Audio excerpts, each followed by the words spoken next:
Oke, selamat pagi untuk anak bapak semua. Kemarin kita sudah belajar tentang 10 perintah Allah dalam relasi dengan sesama. Baik, mari kita mulai dengan doa. Kita buat cukup dengan tanda salib aja. Dalam nama Bapa dan Putra dan Roh Kudus. Amin. Oke, anak bapak semua. Nah, di dalam bukumu di halaman 71 ada di sana lagu tentang cinta kepada sesama. Kan kita juga belajar tentang cinta kepada sesama halaman 71 ya. Coba Bapak mau belajar sebentar mendengarkan lagu ya tentang cinta kepada sesama.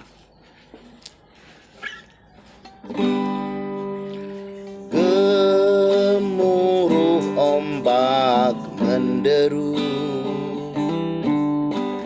berlomba menuju pantai,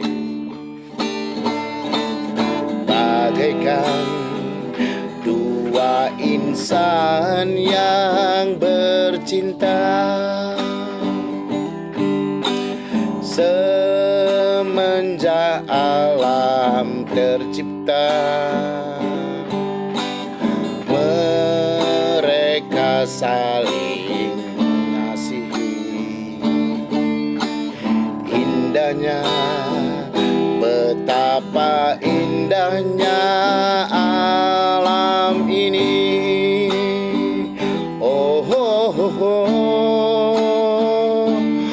Oh, oh, oh, oh. Oh, oh, oh, oh. Oh, oh, oh.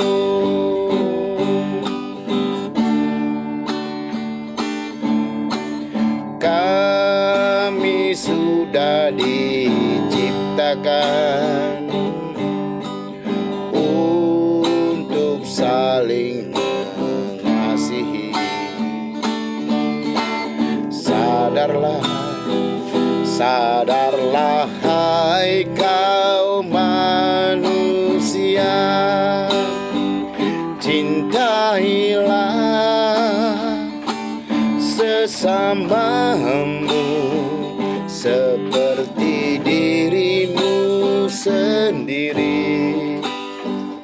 Bersama-sama kita nikmati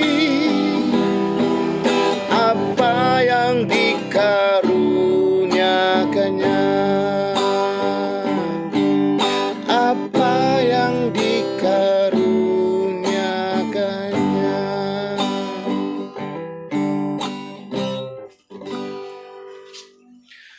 Oke, itulah sebuah lagu tentang cinta kepada sesama. Nah, anak bapak semua, dari tema cinta kepada sesama ini, ajaran Kristen yang sejati, yang terbaik, yang termurni itulah cinta kepada sesama.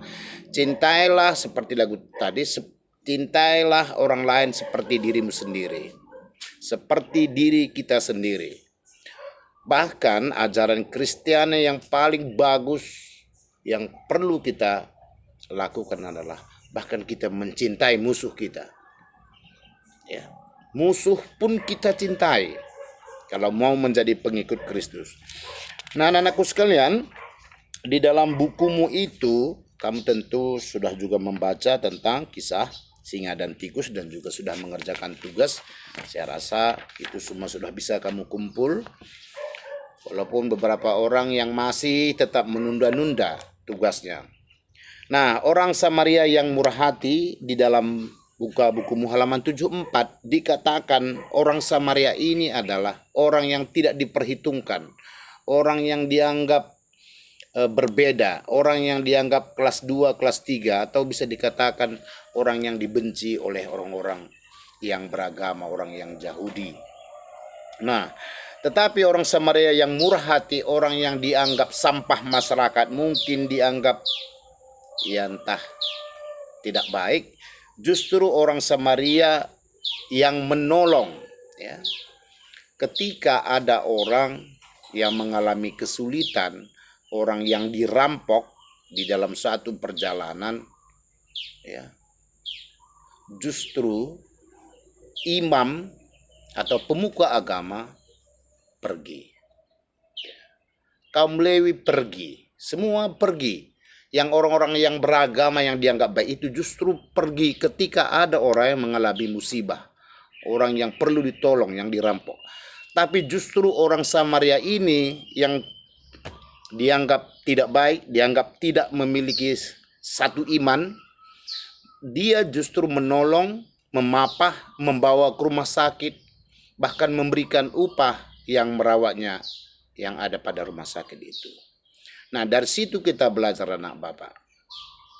Ternyata ajaran Kristus itu benar.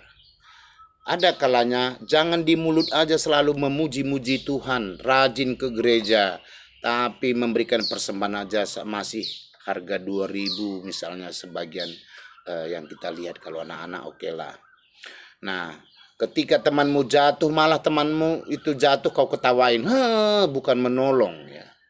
Ini sering. Atau jatuh adik, kita ketawa, kita ejek pula. Dia adik udah nangis kesakitan, kamu malah ketawa karena dia terpleset. Nah, hari ini kita diingatkan kembali bahwa di dalam kitab suci Lukas 10:25-37 dikatakan orang Samaria itu yang dianggap jelek, dianggap sampah masyarakat, dianggap tidak memiliki iman yang sama, justru orang seperti itulah yang menolong orang yang dirampok. Jadi jangan terkejut nanti kita mungkin ketika kita dipanggil Tuhan, kita anggap dulu dia orang suci, orang baik, justru dia nggak masuk surga. Jangan-jangan mulutnya aja atau lidahnya aja yang masuk surga. Canda Bapak ini ya. Mulutnya yang berkata-kata Tuhan, tapi ketika bilang menolong keluarga, menolong sesama, menolong tetangga, tidak ada. Nah, inilah saya rasa supaya kamu lebih paham sedikit. Pada hari ini tidak ada tugas, tapi saya mohon supaya penjelasan intinya adalah bahwa cintailah sesamamu manusia seperti dirimu sendiri. Bahkan cintailah musuhmu. Jangan hanya di mulut ya, tapi di hati dan dipraktekkan. Terima kasih, Tuhan memberkati. Amin.